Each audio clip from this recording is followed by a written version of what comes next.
Assalamualaikum warahmatullahi wabarakatuh, para pemirsa baik di dalam dan luar negeri. Kali ini saya berada di suatu lokasi di daerah Bogor. Nah, kali ini kita ingin menanggapi terkait masalah pernyataan di media Effendi Simbolon yang menyatakan bahwa ketua DPD menggunakan fasilitas DPD untuk menggunakan kepentingan pribadinya dalam persiapan Capres 2024. Di situ juga di Effendi Simbolon mengkritik bahwa untuk apa lembaga DPD RI melakukan gugatan PT 20%, harusnya melakukan gugatan terhadap parliamentary total ini 20% menjadi 0%. Nah, ini kita ada Bang Tamsil, ada Bang Egy, ada Bu Eli. Nah, saya ingin minta pendapat beliau seperti apa Bang dengan pendapat Effendi Simbolon itu?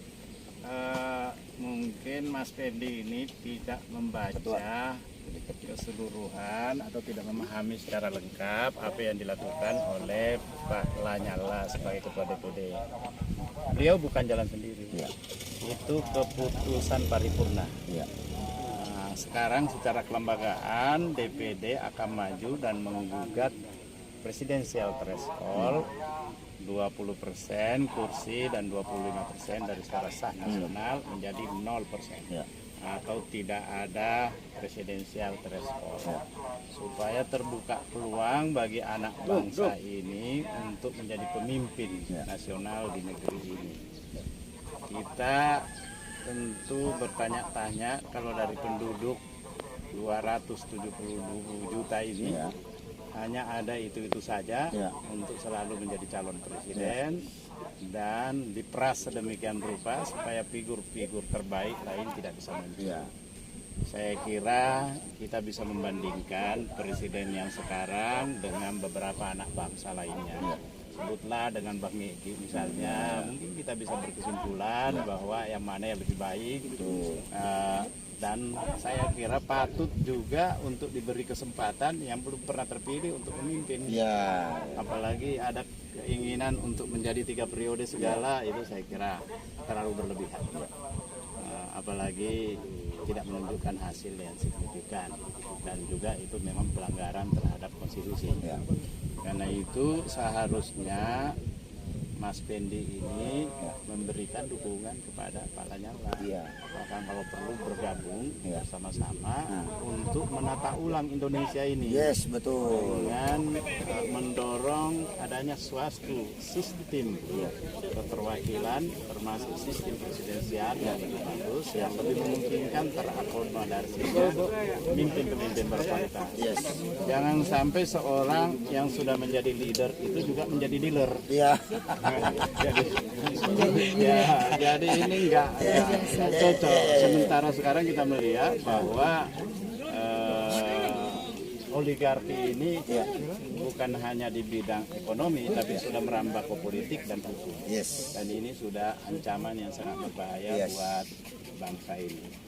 Saya kira kita perlu figur-figur yang baru seperti Rizal Ramli, Gatot Nurmantio, Lanyala, Anies Baswedan, Egy Sujana, dan banyak yang lainnya. Jadi kita bisa melihat, mencoba membandingkan dengan ada saat ini. Saya kira itu. Karena itu saya belum pernah ketemu langsung membicarakan hal ini dengan Mas Fendi. Cuman dugaan saya dia tidak memahami secara komprehensif. Harusnya ada klarifikasi lagi ya dengan DPD, karena kan ini kan dua institusi DPR RI menyerang DPD, ini kesannya begitu di publik Bang. Itu baru perorangan. Baru perorangan belum melibatkan institusi lain. Nah, kami ini selalu rapat-rapat karena saya pimpinan Badan Pengkajian MPR. Di MPR sendiri tidak ada yang mempersoalkan. Baik Bang. Nah, ini selanjutnya dari Bang Egy nih, yang pernah menggugat nih, ini ketua TPUA yang pernah menggugat DPR RI di Pengadilan Negeri Jakarta Pusat. DPR RI yang disfungsional dan 66 kebohongan Jokowi Bang ya. Seperti apa Bang menanggapi apalagi ini pernyataan Effendi Simbolon tuh? Kaitan dengan gugatan DPR, itu kita menggugat fungsi DPR yang harusnya 3. Satu, membuat undang-undang atau legasi. Kedua, budgeting untuk membuat anggaran. Yang ketiga, untuk mengawasi, controlling kepada jalannya pemerintah. Nah, seperti yang Adina Tamsil sampaikan, ketidaklengkapan si Effendi ini dari sudut pandang tata negara, bahwa DPD itu sedang menjalankan fungsinya, yaitu pengawasan. Sampai di situ boleh DPD. Nah, pengawasannya sudah berkali-kali diingatkan secara intelektual, hasil pertemuan untuk MK bertindak yang benar. Tapi sehingga hari ini MK tidak benar tindakannya. Maka dengan gerakan-gerakan Lanyala itu adalah konstitusional. Anda tuh di mana belajar hukum di mana? Jadi anggota DPR tapi Pak nggak paham tuh gimana logikanya ya? Heran sih. Ya. Yang kedua, konteks gugatan juga itu untuk DPR kan harusnya mengawasi jalannya pemerintahan. Mestinya presiden dipanggil di DPR untuk dimintai pertanggungjawabannya. Dalam misalnya COVID-19, 150.000 orang mati. Sebelumnya lagi pemilu 2019, 800 orang mati. Nggak ada visum, nggak ada apa. Kok DPR cicing wae? Ya. Terus mobil SMK, Omdo aja. Itu kan harusnya diawasi jalannya pemerintahan oleh DPR.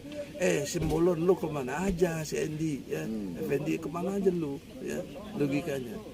Nah, kita bukan nggak kenal, lu kenal aku kenal lo, tapi jangan blow on gitulah. Ya, kita harus serius dong. Jadi DPD ini Bang dalam melaksanakan fungsinya mendengarkan pendapat-pendapat masyarakat keliling Indonesia, kemudian menggugat di Mahkamah Konstitusi menggunakan lembaga DPD, itu sudah tepat Bang? Oh sudah tepat.